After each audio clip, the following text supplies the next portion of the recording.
2020 തുടങ്ങിയാണ് car launch ചെയ്തത്. Exactly പുതിയ വെർഷൻ ലോഞ്ച് ചെയ്ത സമയത്ത് തുടങ്ങി മനസ്സിലുള്ളൊരാഗ്രഹമാണ്. അപ്പോൾ കയ്യിലുണ്ടായിരുന്ന ഒരു ജാസാണ്.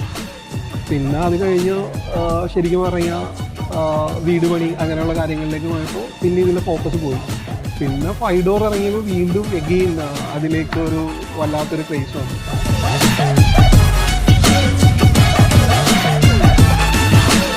അതിന് റീസെൻ്റ്ലി നമ്മൾ ഇവിടെ പോയിട്ട് ടെസ്റ്റ് ഡ്രൈവ് എടുത്തിരുന്നു. താറും എടുത്തു, ടെസ്റ്റ് ഡ്രൈവ് എടുത്തു, താർ റോക്സും ടെസ്റ്റ് ഡ്രൈവ് എടുത്തു.